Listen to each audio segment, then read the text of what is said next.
Buenos días, amados hermanos. ¿Cómo están? ¿Cómo amanecieron? ¿Les cayó de lujo la lluvia? Por supuesto que sí, ¿verdad? Ya tenemos rato que no dormíamos con esa frescura. Ya de verdad que hacía falta la lluvia, hermanos. ¿Cómo se sienten hoy? ¿Se sienten fuertes espiritualmente hablando?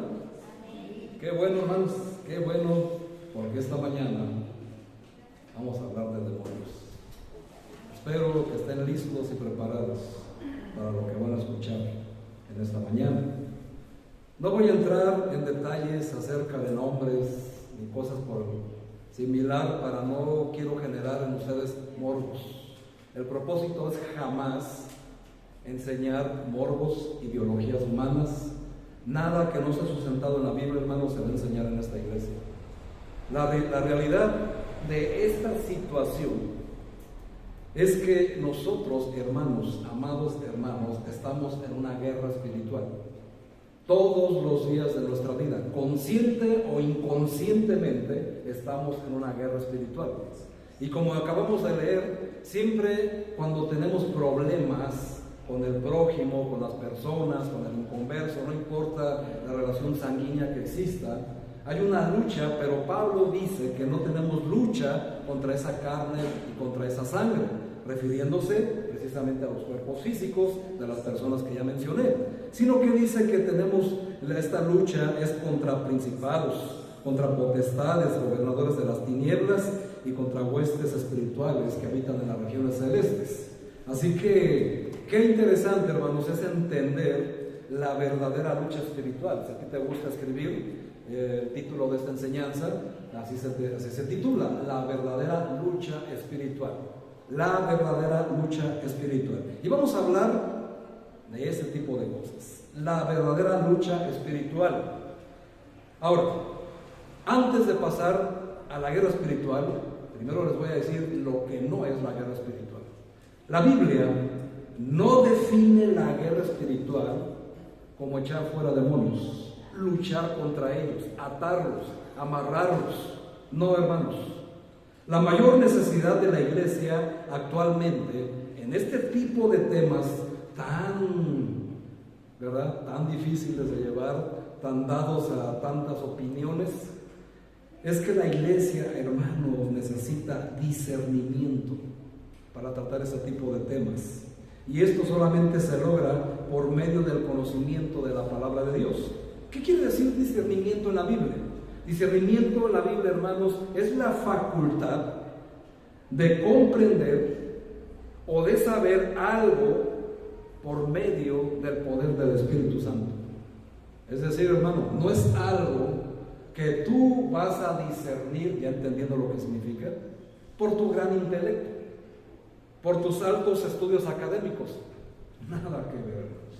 Absolutamente nada que ver, porque para empezar, no estamos negando que haya casos literales de posesiones demoníacas. Por supuesto que no. Y no negamos que haya personas que son atacadas por demonios a las cuales es necesario hacer una liberación echando fuera dichos demonios. Pero esto solamente se logra, hermanos, siguiendo el ejemplo del Señor Jesucristo y los apóstoles por medio de la autoridad que en el nombre de Jesús se puede hacer, tal como lo indica la Biblia, y solamente es utilizando su palabra. Vemos la historia en Mateo capítulo 4, cómo Dios enfrentó a Satanás cara a cara en el desierto, y no lo ató, no lo amarró, no, hermanos, lo venció con la palabra de Dios. Es la única manera en que nosotros podemos derrotar a este 4 géneros de demonios que nos narra la carta a los Efesios en el capítulo 6.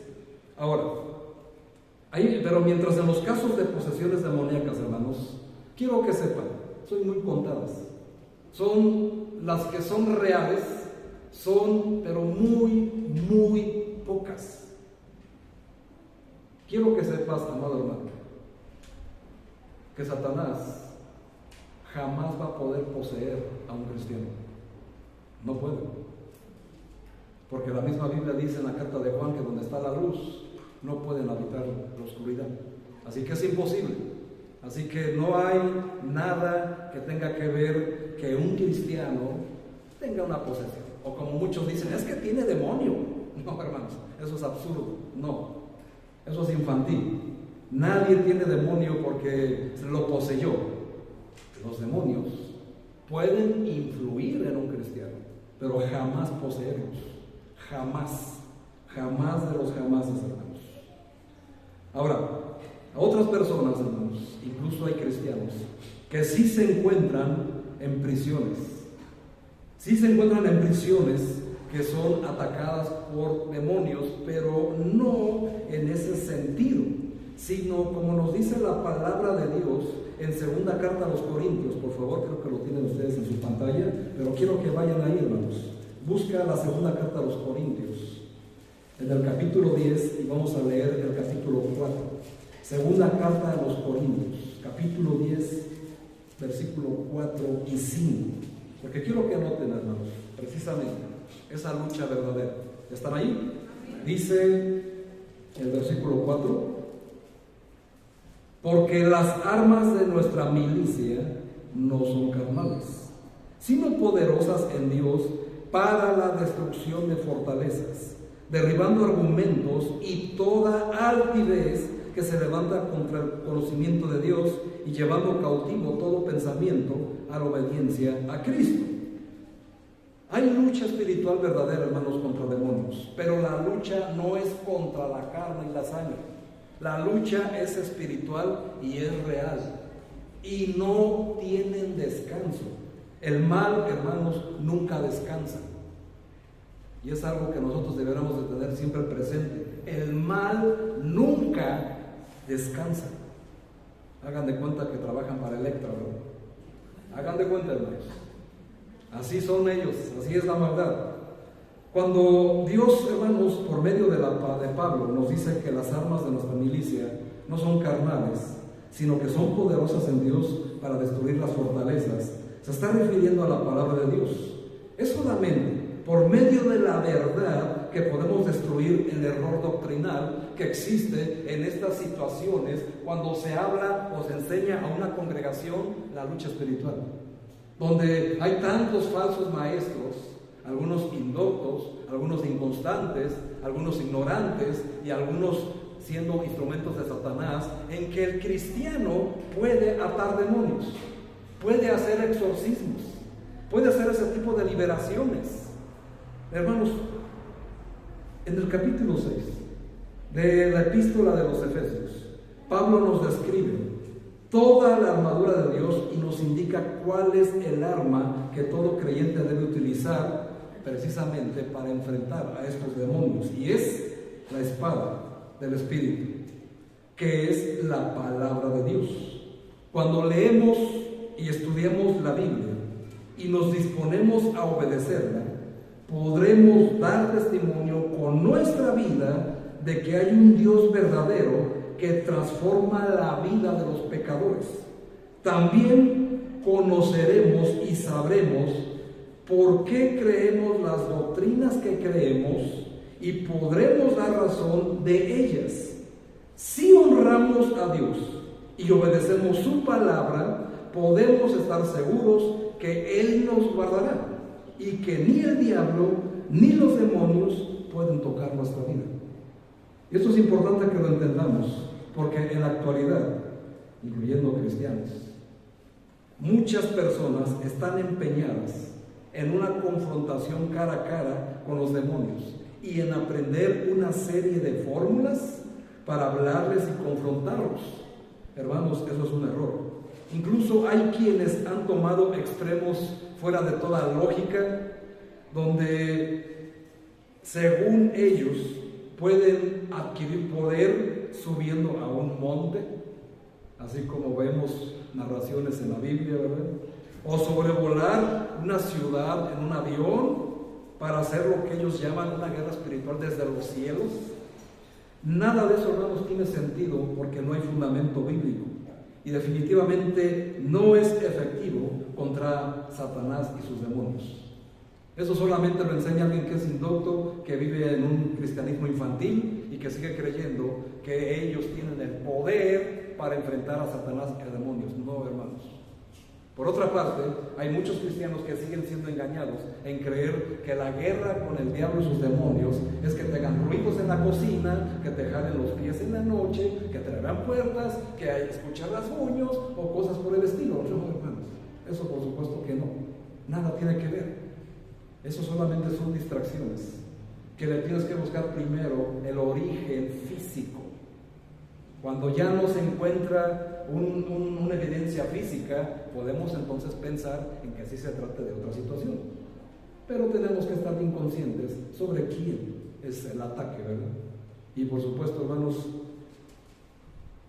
los principales objetivos de Satanás y sus demonios, pues no somos inconversos, somos cristianos. Somos nosotros. Por eso tenemos que entender cómo enfrentar.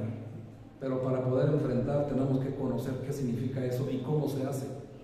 Y segundo, hermanos, y tercero, perdón, tenemos que destruir el error para que de eso no se apodere, porque Satanás, hermanos, es muy astuto, ¿eh? Lo dice Génesis 3:1.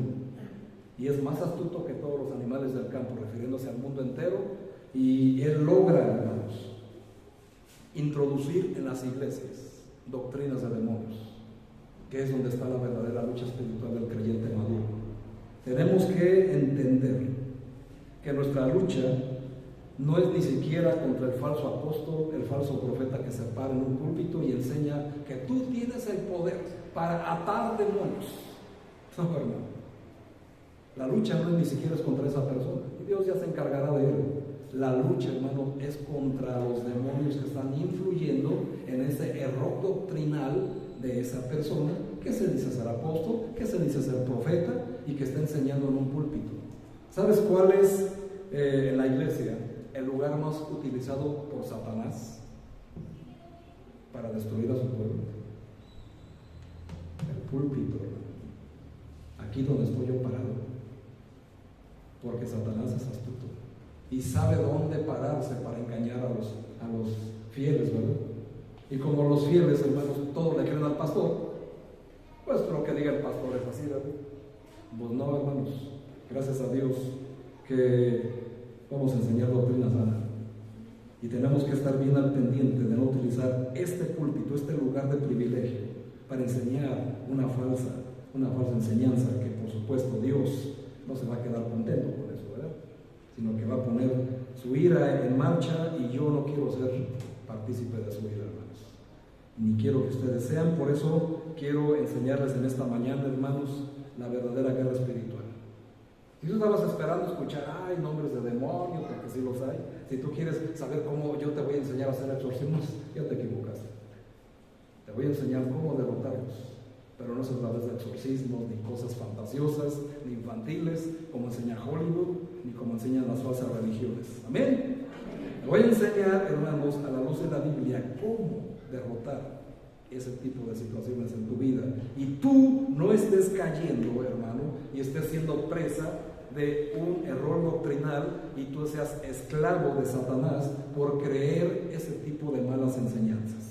Así que nosotros tenemos que utilizar la palabra de Dios como la espada, como lo está enseñando el apóstol Pablo. Tenemos que enseñar a la iglesia cómo defenderse con esa misma espada, y cómo vamos a poder defendernos con la palabra de Dios para que ni el diablo ni los demonios toquen nuestra vida. ¿Amén? ¿Les interesa? Amén. Gracias a Dios. Muy bien. Hay personas, hermanos, muy pocas personas, que confrontan el error y las falsas doctrinas. Porque, como dice Pablo, en los últimos días muchos creyentes van a tener comezón de escuchar doctrinas de demonios, le dice Pablo a Timoteo. Y cuando llegan estos temas, hermanos, se genera un morbo, no me van a decir que no. Se genera una curiosidad a ver qué dice la Biblia de los demonios, y ¡ay, qué interesante! Y todo esto, a ver si empata con lo que yo creo, hermanos. Desde ahorita te digo, todo lo que tú crees saber de los demonios estás equivocado, absolutamente todo. Todo lo que viste en canales, documentales y ese tipo de cosas no es más que farsa. ¿Existen los demonios? Claro que sí. Vivimos en un plano dimensional donde existe el plano físico, que es el que nosotros vivimos, y hay otro plano que es el espiritual. Y nosotros, hermanos, estamos luchando en los dos planos espirituales, tanto el físico como el espiritual. Solamente que el espiritual no se puede ver.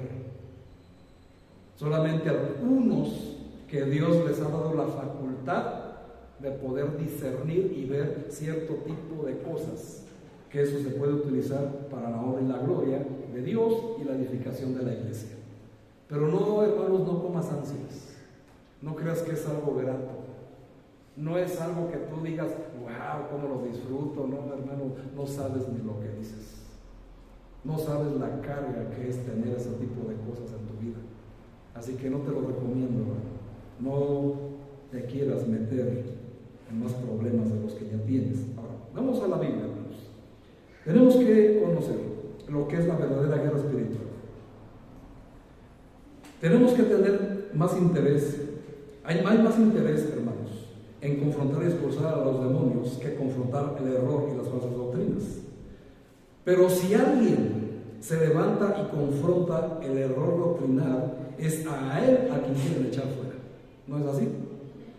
En la llamada guerra espiritual, como se conoce y se enseña en muchas iglesias de indoctos, no hay lugar para confrontar el error, solo para confrontar demonios por medio de fórmulas mágicas y totalmente fuera de la Biblia, así como se enseña en muchas iglesias o los telepredicadores que tanto sigues en internet, ¿verdad?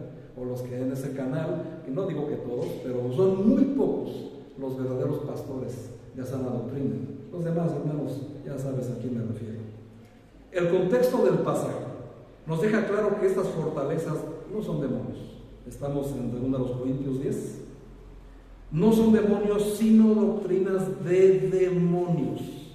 Vuelvo a leer, porque las armas de nuestra milicia no son carnales, sino poderosas en Dios para la destrucción de fortalezas. Ahora, derribando argumentos y toda altivez que se levanta contra el conocimiento de Dios y llevando cautivo todo pensamiento a la obediencia a Cristo. Aquí estamos viendo, hermano, lo que el apóstol Pablo está definiendo por el poder del Espíritu Santo, lo que el cristiano debe de enfrentar. Derribar las doctrinas, que son las fortalezas de demonios. Muchos cristianos, hermanos, están arraigados en que ellos sí pueden atar demonios. ¿Por qué? Porque les enseñaron otros pastores. Incluso hasta los vieron hacer. Le vuelvo a repetir, hermano, Satanás es muy astuto.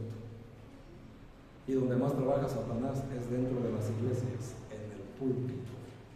Por eso tenemos que tener mucho cuidado de no dejarnos guiar por sentimentalismos, sino por el poder del Espíritu Santo. ¿Amén? Es lo único, hermanos, que nos puede, hermanos, liberarnos de esas fortalezas. Porque hay personas que están tan arraigadas a eso que es casi imposible que puedan salir de ahí, y siguen necios y siguen tercos en que es así como les dijeron. Perdón, sacando fuera de contexto los pasajes que estamos leyendo. ¿Por qué? Porque están más ávidos de tener este tipo de sensaciones extrasensoriales, extracorporales y extrabíblicas para comprobar que sí, hermanos, tienen un poder que la Biblia promete. Pues no es lo que el Señor promete. Por supuesto que lo podemos hacer, pero no a la manera que lo hace el mundo inconverso, ni mucho menos los que han enseñado doctrinas de demonios. Amén. Tenemos que ver cómo lo dice la Biblia. Así que tenemos que nosotros entender, hermanos, que las doctrinas no son demonios, sino que son fortalezas que han hecho los demonios en nuestra mente y en nuestro corazón.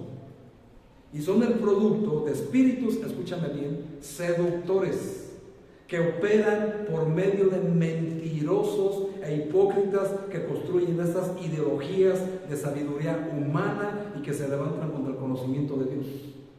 Y así te lo digo, hermanos. Son personas seductoras que operan por medio de mentirosos e hipócritas. que construyen este tipo de ideologías. Porque como el público está ávido de escuchar cosas nuevas, cosas diferentes, ahí están, hermanos, seduciéndolos con ese tipo de enseñanza. Pero gracias a Dios que estamos aquí para destruir ese error doctrinal. Amén. El hablar de fortalezas se está refiriendo, escúchalo bien, iglesia, a todas las ideologías, a todas las filosofías, a todas las ideas, a todos los razonamientos humanistas, a todas las especulaciones, opiniones, teorías y por supuesto religiones, a los cuales la Biblia los llama argumentos, y toda altivez que se levantan contra el conocimiento de Dios, como vimos en el versículo 5. A eso se está refiriendo el apóstol Pablo, y esto no es algo nuevo. Pablo, hermanos, en el primer siglo ya tenía esta lucha. Por eso fue a Corinto a poner orden, porque los creyentes, hermanos, del primer siglo ya estaban teniendo esta lucha, esta idea de que ellos podían atar demonios y que podían hacer un montón de cosas. Y obviamente el conocimiento de los apóstoles estaba muy fresco, porque ellos sí vieron, hermanos, al apóstol Pablo hacerlo, literalmente. Vieron a los apóstoles literalmente echar fuera demonios. Pero solamente, hermanos, lo pueden hacer lo que se les dio la facultad para hacerlos literalmente, que es a los apóstoles y a Pablo, a nadie más. Solamente ellos tenían esa facultad. A la iglesia de hoy en día se nos dio el discernimiento espiritual para poder confrontar el error doctrinal que Satanás ha tratado de incluir, fíjense, hermanos, desde el primer siglo. Prácticamente, hermanos, hace 20 siglos ya estaba ese problema en las iglesias y sigue vigente. Hay muchas personas que interpretan mal este versículo, aislándolo de su contexto y enfocándolo en una supuesta guerra espiritual para echar fuera demonios, cuando en realidad nos está hablando de la necesidad de destruir el error y las falsas doctrinas por medio de la palabra de Dios. O sea, hermanos, este libro es el único objeto, artefacto, si lo quieres ver así, pero sabemos que no. Esta es la espada del Espíritu, que tiene poder para echar fuera demonios. Si lo quieres llamar exorcismos, sí, pero no como Hollywood, ¿verdad? No como todas estas personas farsantes, no, hermanos, de la manera correcta y bíblica. Primero es destruir el error, y después destruir las falsas doctrinas, y después viene el poder. Pero no es poder propio, es poder de Dios. Amén. El verso 5 de 2 Corintios 10 nos dice que el objeto de utilizar las armas poderosas de Dios para la destrucción de estas fortalezas es llevar primeramente todo pensamiento cautivo. Y fíjense, nos estamos enfrentando a dos pensamientos cautivos. Un pensamiento, una fortaleza, cautivo a una ideología, a una costumbre, a una religión, a un método, a una ideología. Y después nos dice Pablo, no, más bien, lleva tu pensamiento cautivo a la obediencia de Cristo. Toda persona, escucha, toda persona en un falso sistema religioso está en un falso evangelio. Está envuelto en falsas doctrinas y por lo mismo está cautivo de ellas. Lo mismo es una persona que está cautivada, que solamente se la pasa viendo cosas sobrenaturales. ¿Cómo se llaman estos documentales de cosas extranormales, de demonios y todo ese tipo de cosas, y que adoran las películas de terror? Está cautivo ahí. Es prisionero de Satanás. Y ha hecho Dios, a Satanás, una fortaleza en su mente y en su corazón, que es imposible por él mismo salir de esa fortaleza. Así que necesita ayuda. Pero lo primero que se tiene que hacer, hermanos, es derribar esas fortalezas que se levantan contra el conocimiento de Dios. Es precisamente que la verdad de Dios sea conocida y que estas personas salgan de su cautiverio y que verdaderamente puedan ser salvos. Primeramente, la obediencia a Cristo es sinónimo de salvación, y esto solo se logra por medio de la palabra de Dios, y solamente por medio de la palabra de Dios se destruye y se derriba toda falsa doctrina. Amén. Eso es a lo que nos fuimos llamados, hermanos. Ahora, segunda carta de Timoteo, por favor. Segunda carta de Timoteo. Pablo, hablándole a su discípulo. Segunda carta de Timoteo, capítulo 2, versículo 24. Segunda Timoteo 2, 24. Dice lo siguiente: porque el siervo de Dios, ¿ya están ahí?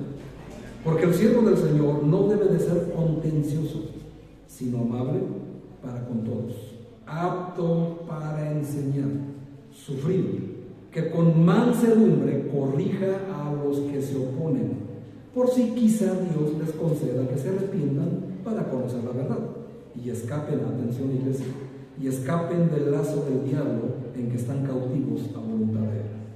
¿Se dan cuenta, hermano? ¿Cómo es que uno libera a las personas? Primeramente dice que el que va a enseñar, pues no tiene que ser contencioso. Aquí no estamos parados, hermanos, para contender opiniones, ni para nada de lo que tú pretendes. Estamos aquí, hermanos, para con mansedumbre corregir a los que se oponen a estas verdades.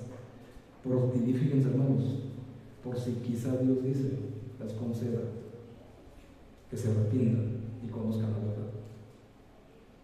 Pero el 26 es lo que interesa, hermanos. Sí, todo interesa, pero el 26 es clave. Dice, de esa manera escapen del lazo del diablo en que están cautivos a voluntad de él.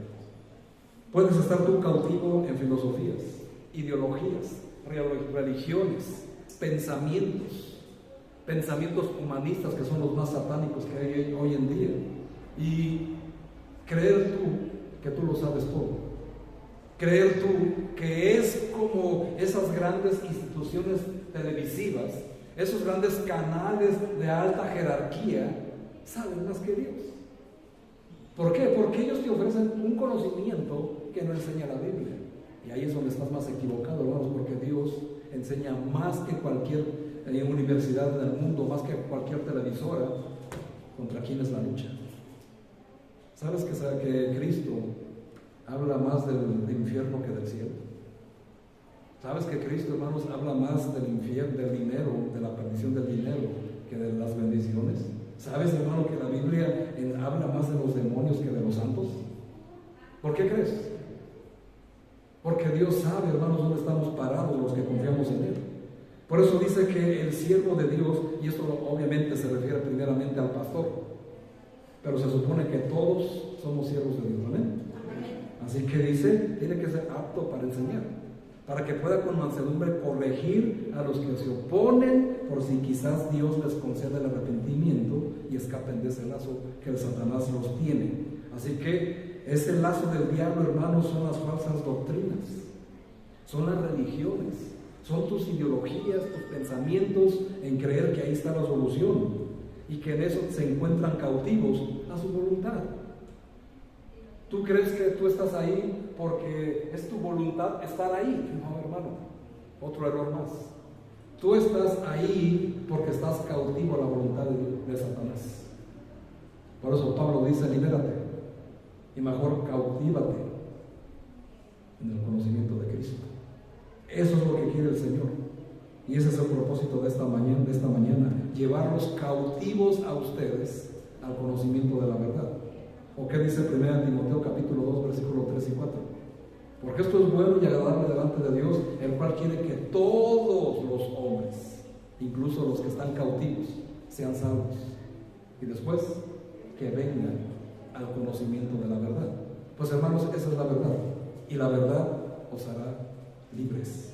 Solamente conociendo la verdad en este tema puedes liberarte de ese lazo que tiene Satanás en tu vida. Nunca en la Biblia, nunca, aunque lo hayas escuchado en otras iglesias o de otros pastores, nunca en la Biblia se dice que nosotros, los creyentes, debamos hacer guerra contra los demonios, o enviarlos o atarlos como muchos enseñan. Totalmente un error. Cuando vemos estas palabras en Mateo 18, si me acompañan, porque ahí es donde habla eso, y muchos inconstantes, indoctos enseñan, ahí está, aquí es donde dice que lo podemos hacer. No, hermano, Mateo 18:18 dice así: de cierto, que todo lo que atéis en la tierra será atado en el cielo, y todo lo que desatéis en la tierra será desatado en el cielo. Ya ve, pastor, ahí está, lo podemos atar, lo podemos hacer. Ok. Lo que no entienden estas personas, hermanos, es en el contexto. Que habla de atar y desatar se refiere a la disciplina en la iglesia. Jamás está hablando de demonios. Se refiere, amados hermanos, a poner disciplina en la iglesia. Y el texto de Mateo 16, dale vuelta ahí un par de hojas a tu Biblia y busca el versículo 19. Mateo 16, 19, dice ahí: y te daré a ti las llaves del reino de los cielos, y todo lo que atares en la tierra será atado en los cielos, y todo lo que desatares en la tierra será desatado en los cielos. Ahí está otra vez, pastor, lo podemos hacer. Y es ahí donde tenemos que entender la famosa regla del contexto, ¿verdad? Primeramente, ¿a quién se refiere? A Pedro. ¿Tú eres Pedro? ¿Tú eres apóstol? Por supuesto que no. Entonces, ¿para quién puede hacer eso? Solo Pedro, nadie más. Ahora, este versículo de 16, 19, que habla de atar y desatar, se refiere a la predicación del evangelio. Nunca habla de demonios. En ninguno de los dos pasajes se está hablando de demonios. Pero muchos, hermanos, son engañados por ese lazo de Satanás, y donde más lo utiliza, lamentablemente, es en el púlpito. Y tenemos que tener mucho cuidado, porque precisamente ese es el pretexto para muchos inconversos no querer venir a la iglesia. No, pues es que como el pastor ya dijo, no vaya a ser que él, ¿verdad?, algún día hable de alguna herejía, y así utilizarlo como pretexto para no venir, ¿verdad?, cayendo en doble pecado. Primeramente, hermanos, pues levantando un falso. Segundo, faltando a la iglesia, ya son dos pecados. Así que no tenemos por qué caer en eso, amén. Porque ¿a quién crees que está influyendo en tu vida? Pues el diablo, sus demonios. Y así cada persona que en la vida te estorba para hacer lo que la Biblia manda, pues tienes que entender que es una lucha. El que te estorba para llegar temprano a la iglesia, pues son los demonios, hermanos. Pero también hay algo aquí que tienes que limpiar, ¿verdad? Porque precisamente estamos cautivos de aquí y de acá, y por eso no hacemos la voluntad de Dios. Ahora, tenemos que comprender que este texto que nos habla del hombre fuerte en Mateo 12:29, porque sigue hablando de eso, ¿verdad?, de atar, ahí en Mateo 12:29, tenemos que entender el contexto también. Y perdónenme que sean tantos pasajes, pero es la única manera de liberarlos. Mateo 12:29, ¿están ahí? Dice: porque ¿cómo puede alguno entrar en la casa del hombre fuerte y saquear sus bienes si primero no le ata? Y entonces podrá saquear su casa. Estos pasajes, hermanos, y la única vez que se menciona que Satanás sería literalmente atado, es que está en otro pasaje que nada tiene que ver con estos pasajes. Quiero que me acompañen a Apocalipsis 20. Apocalipsis 20.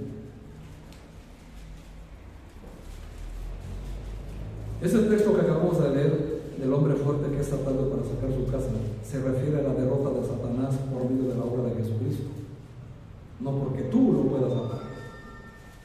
Amén. Pero la única vez que se menciona a Satanás atado es precisamente en Apocalipsis 20. Ahí en el versículo 1 y 2 dice: y vi un ángel que descendía del cielo con la llave del abismo y una gran cadena en la mano, y prendió al dragón, que literalmente se traduce ató, y prendió al dragón, la serpiente antigua, la de Génesis 3:1, que es el diablo y Satanás, y lo ató por 1000 años. Este es el único pasaje, hermanos, en la Biblia donde se habla que Satanás va a ser atado. ¿Y quién lo ata? Un ángel. No nosotros. Solamente lo hace un ángel, no lo puede hacer ningún ser humano. Y fíjense, hermanos, ¿qué ángel debe de ser? Porque si vemos, hermanos, a profundidad, hay luchas espirituales que nosotros ni nos damos cuenta. Hay luchas espirituales que suceden en las regiones celestes. Y si no tienes la capacidad para discernir esto, hermano, te puedes volver loco o puede serte de mucho tropiezo. Por eso tenemos que tener mucho cuidado en lo que se enseña cuando hay personas que no tienen la capacidad de discernimiento, sino que solamente es curiosidad por aprender este tipo de cosas. Pero podemos ver en el Antiguo Testamento, Satanás lucha contra el arcángel Miguel por el cuerpo de Moisés. ¿Amén? ¿Lo has leído? ¿Sabes que existe esa historia?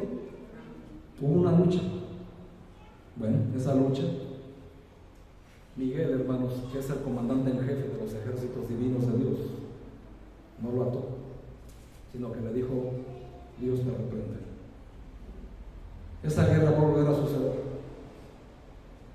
Y esa guerra la vemos, hermanos, en Apocalipsis. Satanás y sus ángeles luchaban contra Miguel, y Miguel y sus ángeles luchaban contra Satanás. ¿Lo has leído? Va a volver a suceder. Y es aquí, hermanos, donde por fin va a ser atado. Fíjense, no va a ser destruido, va a ser atado por 1000 años. Y después viene el juicio final. Así que les pido, por favor, que apaguen ese celular. Ahora vamos a leer, hermanos, en este pasaje, que el Señor y los apóstoles sí echaron fuera demonios, amén, pero no hacían guerra con ellos. Ese es el problema. Jesús y los apóstoles echaban fuera demonios, y si has leído los evangelios te habrás dado cuenta que en repetidas ocasiones eso es lo que sucedía. Vemos la historia del endemoniado Gadareno. ¿Amén? ¿Lo has leído? Muy bien. Jesús no hizo guerra con él, echó fuera los demonios. Y fíjense, hermanos, este endemoniado de Gadara tenía o era poseído por 2000 demonios. ¿Cómo sabemos la cantidad? Porque estos demonios pidieron salir de ese hombre para entrar en un hato de cerdos. Un hato de cerdos se compone de 2000 cerdos. Por eso sabemos que son 2000 demonios. Y después vemos otra historia donde habla de las legiones, donde el otro dice: ¿cómo te llamas? Jesús les dice al demonio, no al endemoniado: ¿cómo te llamas? Y le dice: me llamo Legión, porque somos muchos. Una legión romana, hermanos, comprendía de 6000 soldados romanos. O sea que ese hombre tendría 6000 demonios. ¿Se imaginan?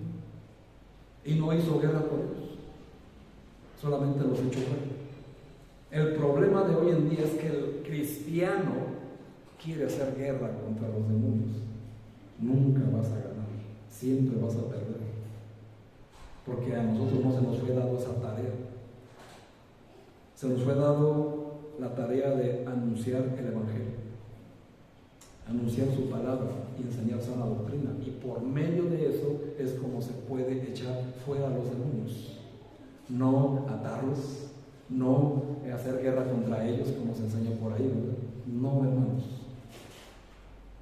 Hay pasajes donde dice que pareciera ser que se nos dice que nosotros tenemos ese poder para hacerlo.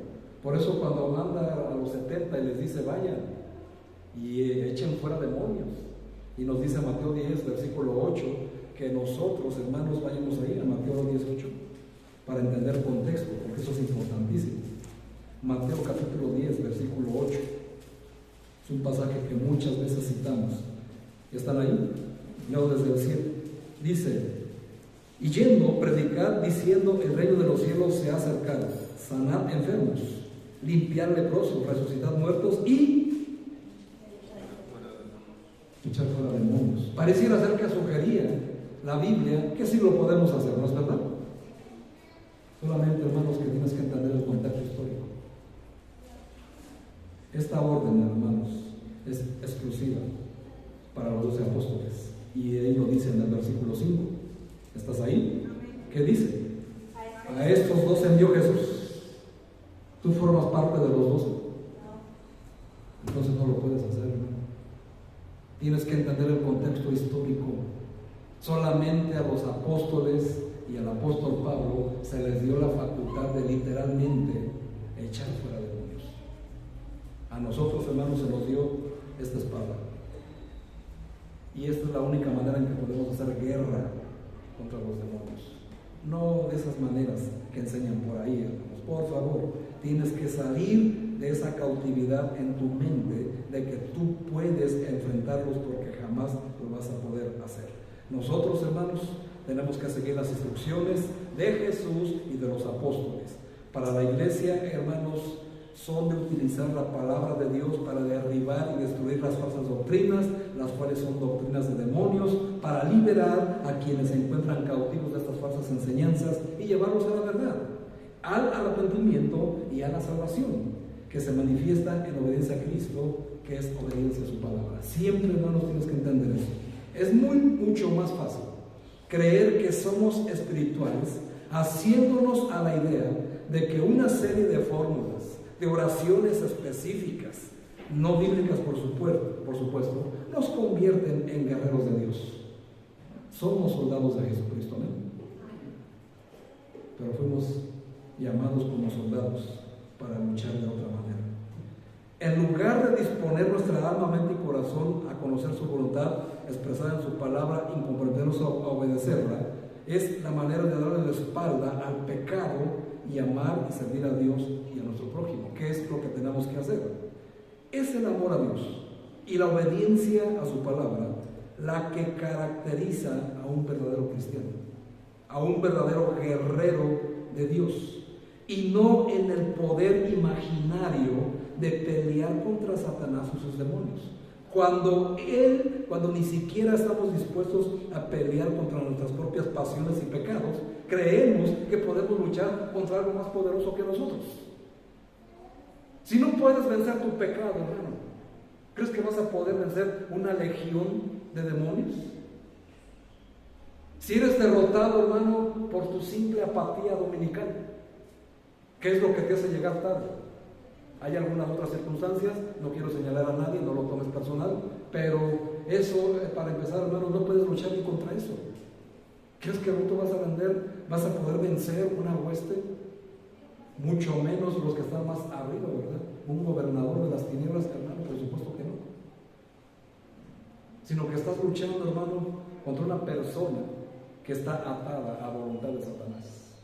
Sí, hermano, aunque te duela reconocerlo, esa persona que te hace hacer llegar tarde o no venir a congregarte es una persona que está atada a la voluntad de Satanás, y es donde está la lucha espiritual. Pero depende de ti si la vences. ¿Cómo? Lleva cautivo tu pensamiento a Cristo y verás que te vas a liberar, y tú con tu testimonio vas a lograr hacerlo. Quiero que vayan a Hechos 19. Vayamos a Hechos 19. Hay una historia, hermanos, de unos exorcistas. Qué interesante, ¿verdad? Por eso hay que ver la Biblia, hermano. Hechos 19, versículo 13. Fíjense, hermanos, qué cosa dice la Biblia. Porque si tú decías, esto solo en el Nat Geo, en el Discovery Channel. Pues no, hermano, basura. Ve lo que dice la Biblia. Hechos 19, versículo 13. Pero algunos de los judíos, ¿cómo dicen?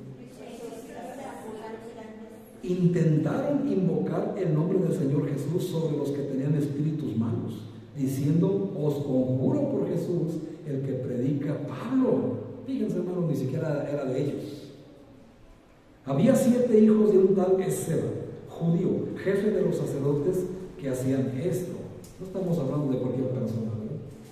Pero respondiendo el espíritu malo dijo: a Jesús conozco y sé quién es Pablo, pero vosotros, ¿quiénes sois? Y el hombre en quien estaba el espíritu malo, saltando sobre ellos y dominándolos, pudo más que ellos, de tal manera manera que huyeron de aquella casa, fíjense hermanos, desnudos y heridos. Y esto fue notorio a todos los que habitaban en Éfeso, así judíos como griegos, y tuvieron temor todos ellos, y era magnificado el nombre del Señor Jesús. Fíjense, hermanos, esto no es nuevo. Nuevamente Pablo se enfrenta a un grupo de exorcistas ambulantes, judíos, sacerdotes, como los que ves en Hollywood, como los que crees que el Vaticano tiene el poder para hacerlo, ¿verdad? Vean, hermanos, lo que sucede. Ve lo que sucede cualquier cristiano que quiera enfrentarse a eso. Va a salir herido y lastimado. Pero eso no es lo más difícil, hermanos, de hacer. Satanás, los demonios, saben quiénes son los verdaderos hijos de Dios. Por eso dice, conozco a Jesús y conozco a Pablo. ¿Y ustedes quiénes son? ¿Se dan cuenta la tristeza de ese pasaje, hermanos? Ni siquiera son hijos de Dios. Tenemos que tener muy en cuenta esas historias, hermanos, porque nos enseñan tantas verdades para sacarnos de ese lazo que Satanás nos ha echado. Y esta historia, hermanos, de esos exorcistas ambulantes, así les dice la Biblia, trataron de echar fuera demonios en el nombre de Jesús, el que predicaba Pablo, y es verdad, pero los demonios se volvieron contra ellos y estos hombres huyeron avergonzados. Estos hombres no conocían a Jesús como Señor y Salvador, lo cual no se obtiene al congregarse en una iglesia, tampoco en cantar o servir en ella, sino tener una relación personal con Jesús como lo hizo Pablo.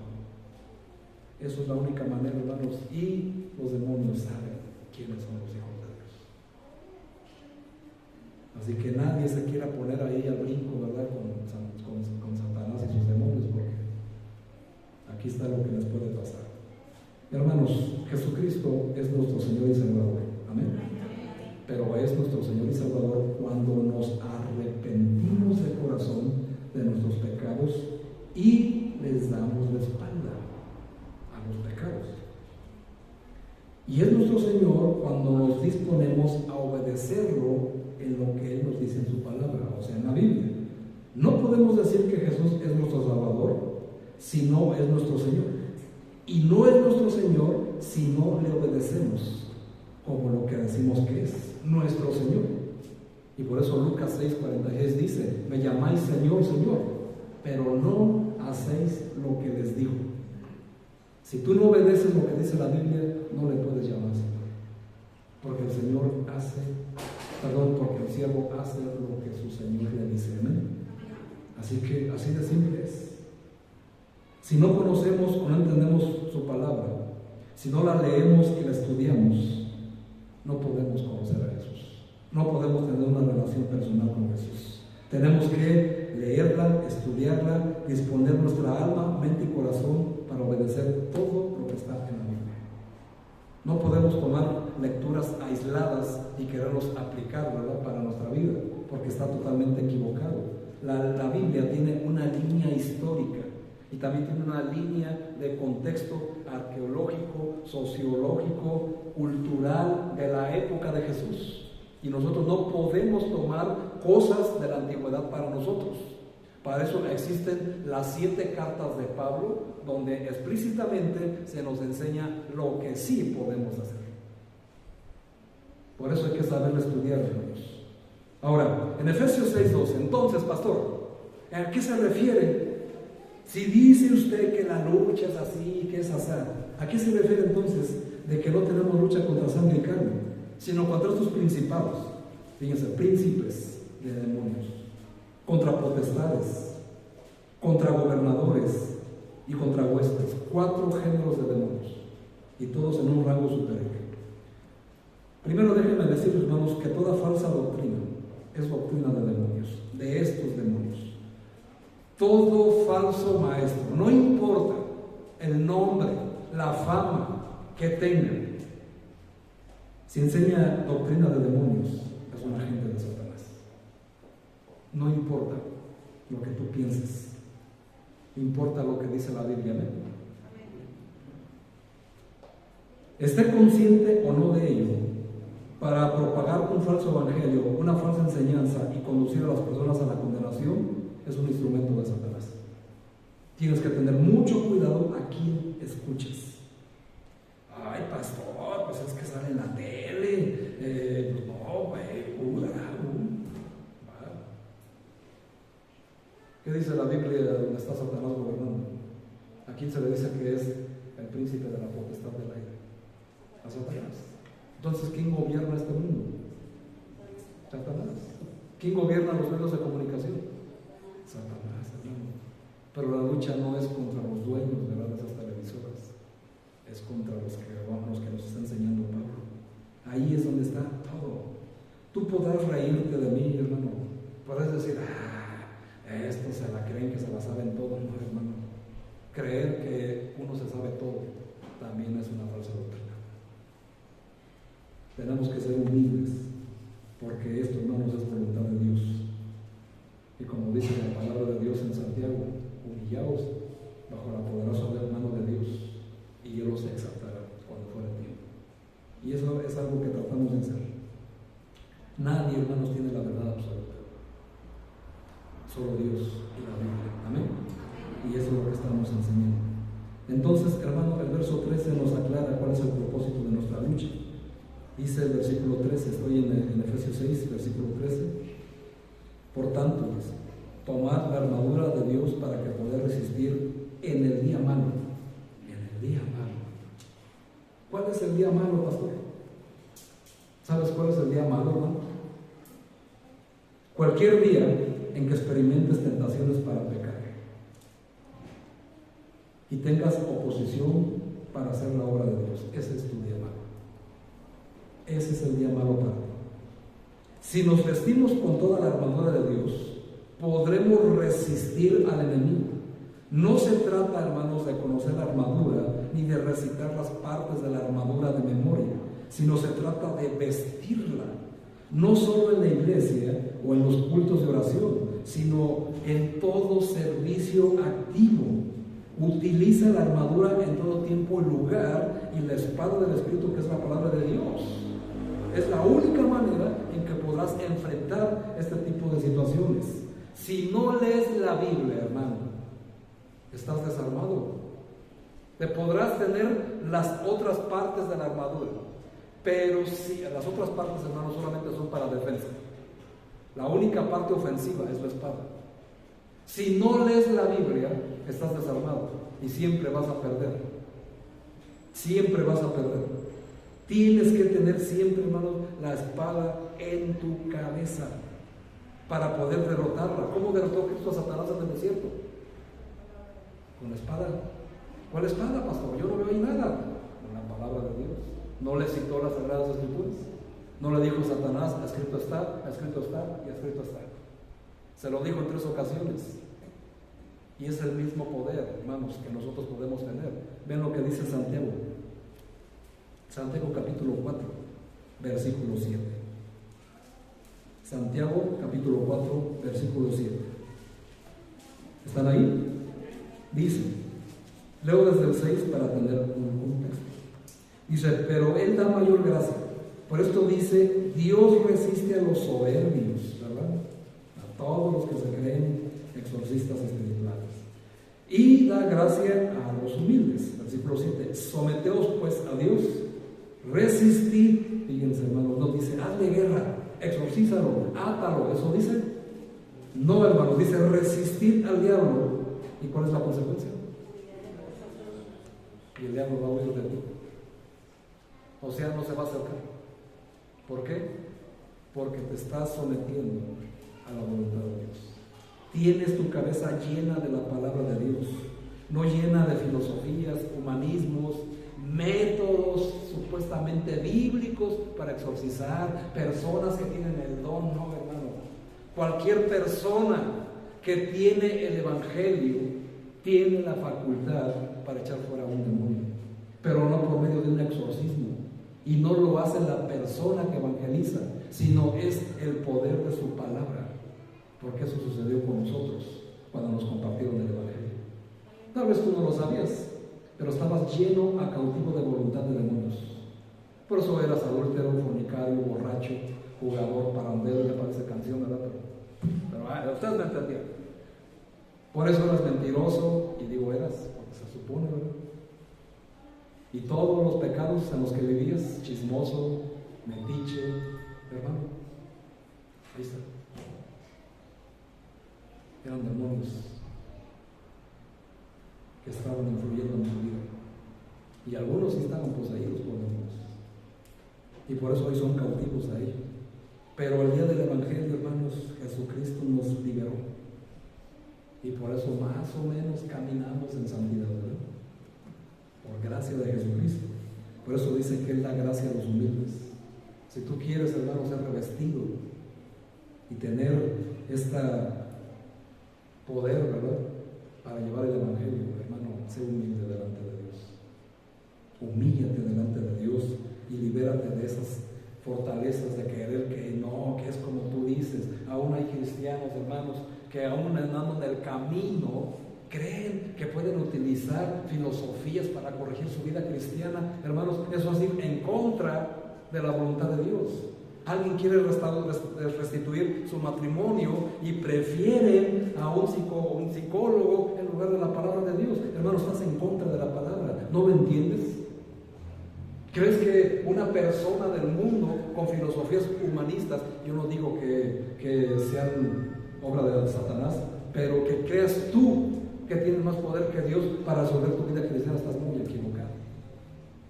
Si tú crees, hermano, que ¿cómo se le llama a lo que van? A esas consultas. ¿Perdón?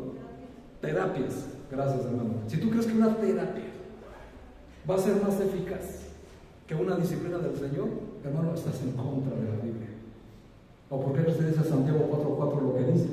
Oh almas adúlteras, ¿no sabéis que la amistad con el mundo es la amistad contra Dios? Cualquiera pues que se hace amigo del mundo, filosofías, religiones, terapias, esas cosas, se constituye enemigo de Dios.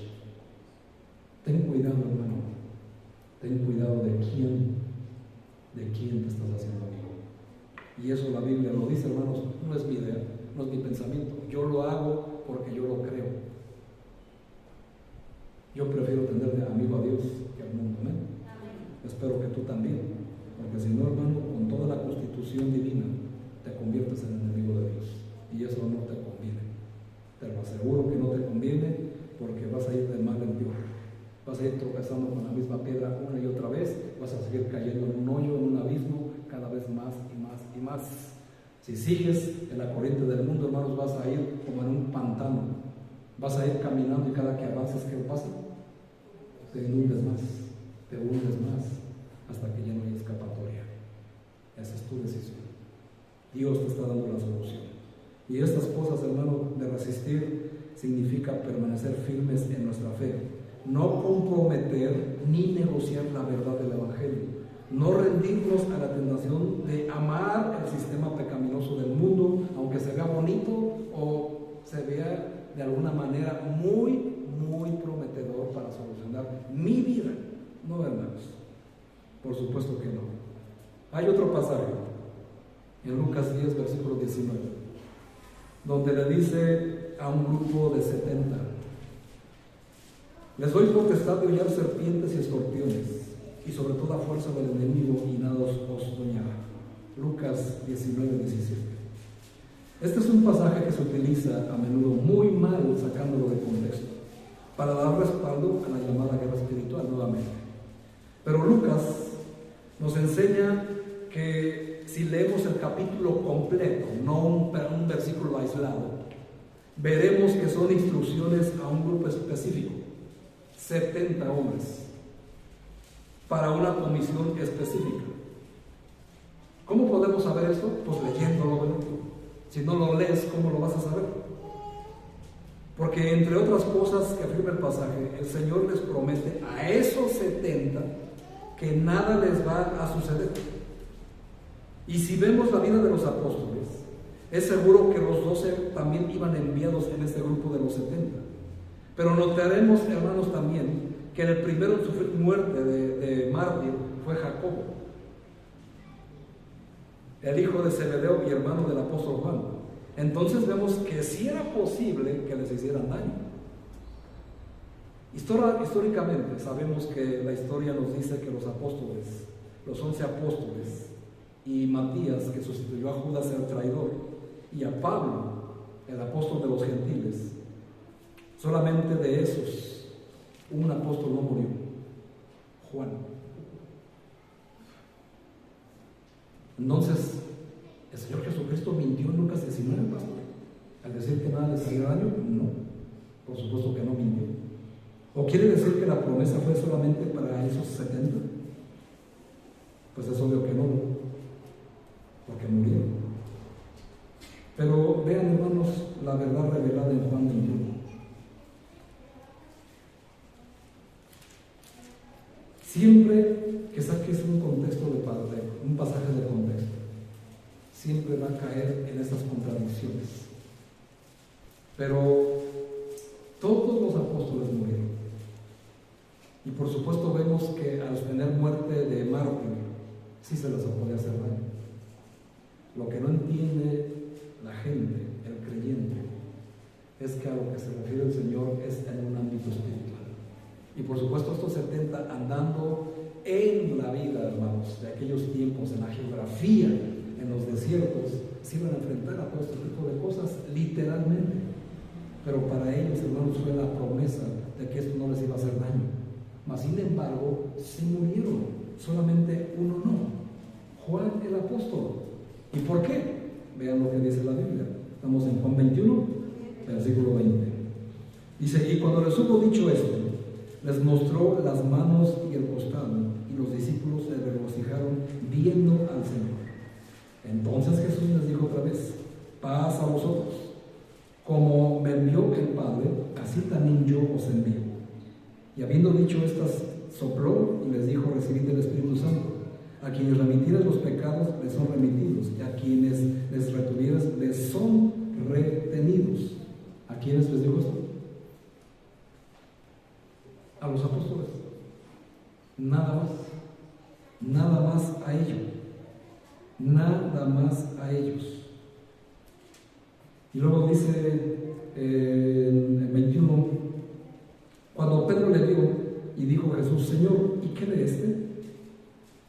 Jesús le dijo, si quiero que él quede hasta que yo venga, quédate, sígueme aquí.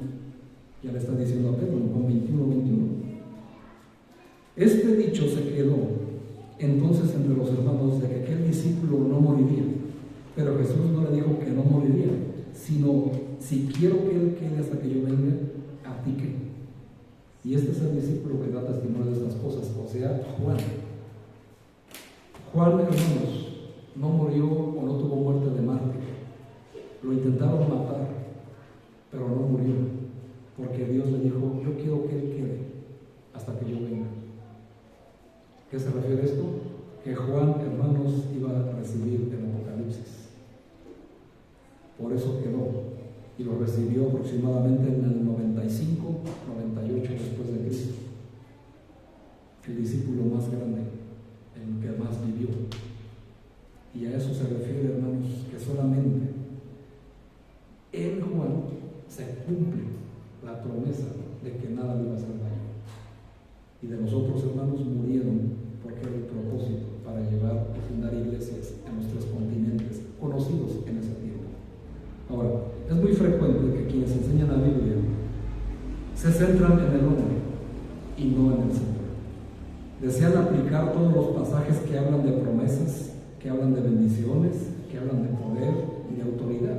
Pero, ¿qué pasa con las exhortaciones, las advertencias y aquellos que nos relatan cuál sería la vida normal de un creyente? Que tiene que ver con la santidad. Tenemos que comprender, hermanos, leyendo estos pasajes, ¿hay contradicción en las palabras del Señor? Si lo estudias a fondo, encontrarás que no. Si lo lees superficialmente, pensarás que sí. Pero cuando lo estudiemos, tenemos que entender la aplicación del pasaje para no sacarlo de contexto. Es evidente que se aplican mal los pasajes. Por eso Pablo advierte en 2 de Pedro, capítulo 2, versículo 1 al 3, los que hacen la mala aplicación de los pasajes. ¿Quiénes son? Los indoctos y los inconstantes. Y nosotros tenemos que ni ser indoctos, ni ser inconstantes en la lectura y el estudio de la Biblia. Porque si no, hermanos, cualquier mentira la vamos a creer. Y por eso la Biblia también nos dice en Oseas, capítulo 4, versículo 6, mi pueblo fue destruido. ¿Por qué? Porque le faltó conocimiento. A lo cual tenemos que estar atentos, hermanos, no ser como ellas, ni como ellos, sino más bien ser como los de Berea en capítulo 17, 11, ¿verdad? Que dice que ellos, al escuchar las predicaciones, y ellos iban a la Biblia para ver si esas cosas eran así. Así que, hermanos, yo les exhorto a que todo lo que yo les enseño, pues vea tu Biblia, hermano. Vea tu Biblia y ve si las cosas son como yo te estoy diciendo. Yo no tengo ningún temor. Puedes escudriñarlo, puedes estudiarlo por ti mismo. Pero el problema es que no lo hacen. Ese es el problema. Si yo les digo una herejía, hermanos, ustedes me la van a creer. Amén. Si yo les digo que para ser bendecidos me van a tener que dar las escrituras de su casa, y les digo los pasajes que lo sustentan, me la van a creer. Más de uno. Y me la tienen que dar. ¿No dice así Hechos, capítulo 2, versículo 46? Pero no, es sacar fuera de contexto un pasaje. Ese es un pasaje, amigos, de una carta que no enseña doctrina, como es la carta de los Hechos. Así que no puedes tomar nada de Hechos como una doctrina. Pero ¿dónde aprendes este conocimiento? Son en la iglesia de Cristo. Amén. ¿Sabes quién utiliza este pasaje? Los testigos de Jehová y los mormones. A ellos sí les tienes que dar eso. ¿Y cuántos están cautivos ahí? Y muchos cristianos creen que ellos son los buenos. Ten cuidado, hermano, ten cuidado. Termino, hermanos, con 1 Timoteo capítulo 5. 1 Timoteo 1. Primera carta de Timoteo capítulo 1. Dice la palabra de Dios ahí en el versículo 5. Primera de Timoteo 1, versículo 5. Esta es la aplicación, hermanos, para todos ustedes.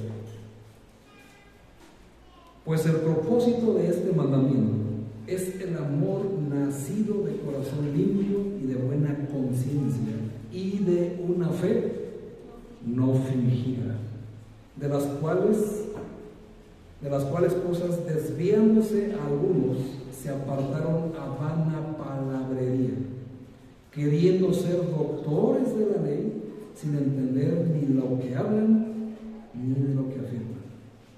Pero sabemos que la ley es buena si uno la usa legítimamente. Así que, hermanos, como soldados de Jesús, como guerreros de Jesús, tenemos que combatir antes que cualquier otra cosa el error doctrinal. Después, combatir toda altivez de pensamientos. Después, confrontar toda falsa doctrina. No importa lo que emocionalmente eso sucede en tu corazón. Porque muchas personas tienen un arraigamiento sentimental de que como se los enseñó su mamá, su papá o la abuelita, creen, hermanos, que eso es la verdad.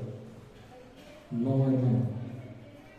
Tienes que entender que la verdad viene de Dios y que lo que dice Dios, esa es la verdad. Amén. No importa quién te lo dijo. Tienes que entender tres cosas: combatir el error doctrinal en que tal vez te encuentres cautivo, derribar tu fortaleza de altivez de pensamientos. No, solamente lo que yo digo es como yo digo. Fortaleza de Satanás. Después de ello, confrontar toda falsa doctrina. No importa quién te la haya enseñado. Pero en la verdadera guerra espiritual, hermanos, lo que más nos va a dar victoria es vencer la ignorancia. Vence la ignorancia, vence la inconstancia. Y por favor, amado hermano, llena tu cabeza con la palabra de Dios. Si no lo haces, siempre tu cabeza, tu mente va a estar cautivo a la voluntad de Satanás. Ten mucho cuidado